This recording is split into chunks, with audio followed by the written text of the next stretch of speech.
O drama enfrentado pelos mais de 10 mil aposentados e pensionistas do Aeros ganhou contornos ainda mais trágicos e cruéis.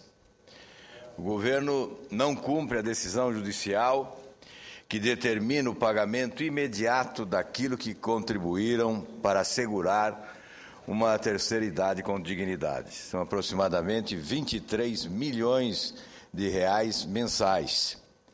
A multa acumulada por descumprimento da sentença já passa de 2 milhões e 500 mil reais. É preciso afirmar que essa decisão judicial é do Supremo Tribunal Federal. O governo não cumpre e dá um péssimo exemplo. Mas ele fere mortalmente idosos que se dedicaram uma vida inteira a servir o país. Nós já viemos a essa tribuna inúmeras vezes, porque este itinerário que se arrasta desde 2006, os valores recebidos pelos aposentados do Aeros foram sendo depreciados, alcançando o patamar de 8% do valor devido. A média de idade do contingente de aposentados é de 72 anos. Desde 2006, mais de 700 dos beneficiários já faleceram. Faleceram sem que os benefícios a que tinham direito lhes fossem pagos. Diante da intransigência das instâncias governamentais, só restou aos aposentados recorrer à justiça. Mas o governo, em desrespeito frontal à própria Carta Magna, não cumpre a lei e nem a decisão judicial. Eu imagino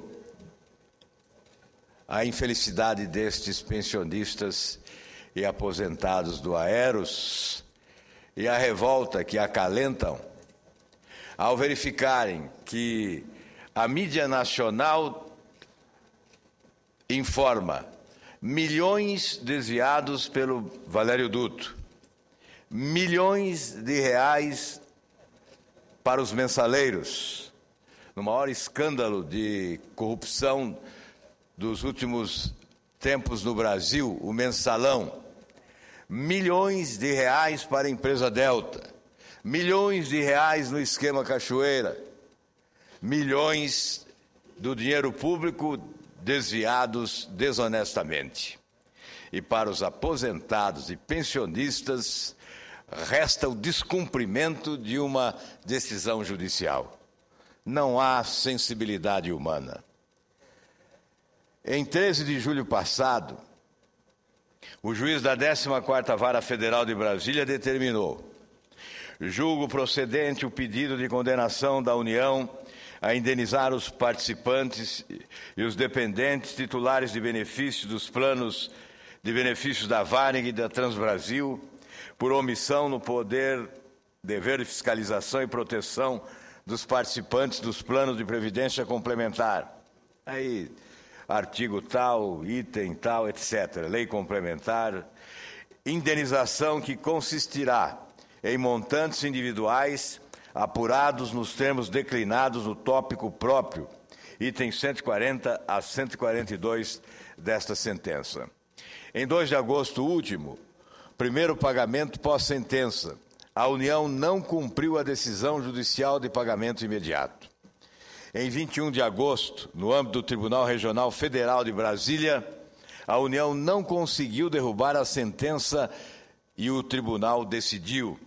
Diante disso, uma vez prolatada, não há motivos para que a sentença não produza seus efeitos, frustrando mais uma vez justas expectativas de aposentados e pensionistas de perceberem a complementação de seus proventos após o julgamento do mérito da ação civil pública, aí o número da ação, na primeira instância, como decidiu a Suprema Corte, no agravo regimental, na suspensão liminar 127/2, em 14/4/2010. Isto posto, indefiro o pedido da União.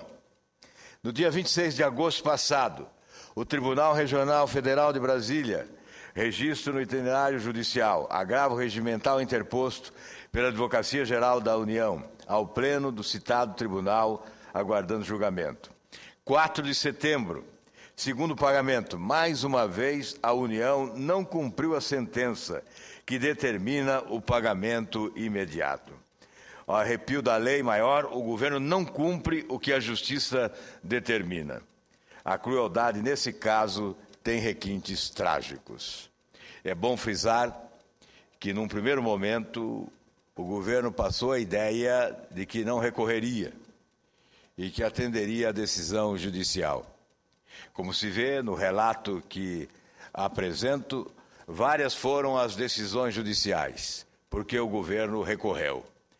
Não cumpriu a palavra, recorreu, perdeu nas várias instâncias e não cumpre a decisão judicial. Péssimo exemplo aos brasileiros. Se o governo que tem poder, que tem recursos, que tem caixa, não cumpre uma decisão judicial, como se pode desejar que brasileiros possam cumpri-las? Ocorre que, diante dos fracos, o poder se impõe. Neste caso, é o poder que se impõe diante de idosos, aposentados e pensionistas, familiares de trabalhadores que aguardam o cumprimento agora de uma sentença judicial. Não se pede favor algum ao governo, não se pede concessão alguma, não se exige benesse alguma, não se está pedindo ao governo que cometa uma irregularidade, uma injustiça. O que se pede nesse caso é que o governo cumpra uma decisão judicial. A nossa solidariedade aos aposentados do Aeros, através do amigo Ivan de Curitiba, que mais uma vez nos pediu para que nos manifestássemos dessa tribuna em defesa dos direitos das famílias destes aposentados do Aeros. Em relação a esse tema, senhor presidente, é o que tinha a dizer. Quem sabe, imaginando a hipótese do governo mudar de postura, quem sabe desejando que o governo se sensibilize diante da tragédia humana que proporciona e cumpra a decisão judicial. Quem sabe viemos à tribuna mais uma vez para alimentar esperanças daqueles que ainda acreditam na justiça. E nós, que acreditamos na justiça, esperamos que o governo não a desrespeite, descumprindo essa decisão judicial. Mas, senhor presidente, eu gostaria também de ecoar desta tribuna o reclamo de outros brasileiros. Ontem recebi a visita de um ex-parlamentar, o ex-deputado Antônio Mazurek, que representava Cascavel do Paraná no Congresso Nacional e hoje atua como uma liderança na área de gestão de seguros. E ele traz um pleito que vou procurar reproduzir desta tribuna.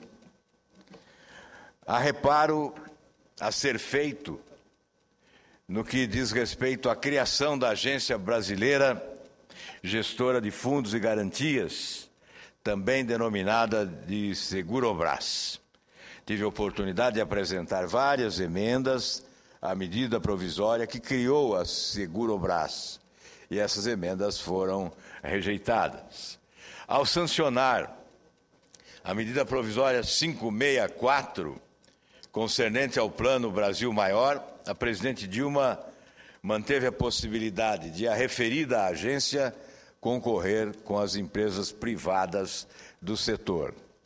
A crítica é baseada no fato de a Agência Brasileira Gestora de Fundos e Garantias estar autorizada, eventualmente, fornecer seguros ou garantias a órgãos públicos com dispensa de licitação.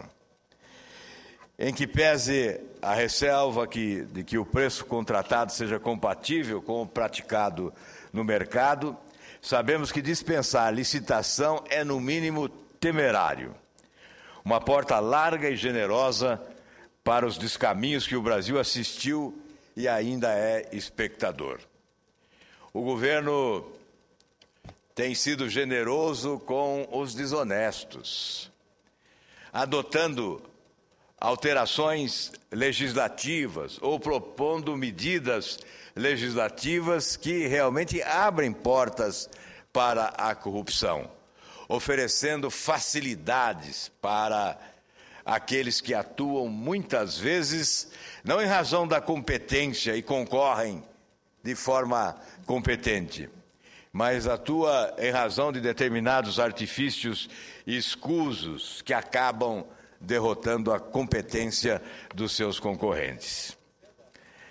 Vale ressaltar que as demais seguradoras estatais, como Caixa, BB Seguros, não desfrutam desse privilégio atualmente.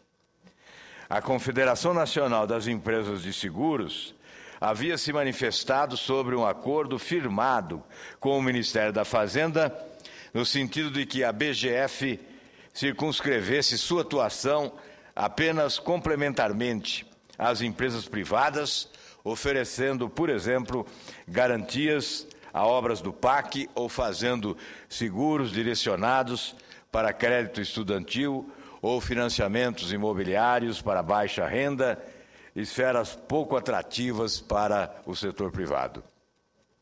Há uma preocupação generalizada no setor de empresas seguradoras de que a concorrência imposta pela Segurobras afete o balanço de riscos do mercado e pressione as margens de lucros.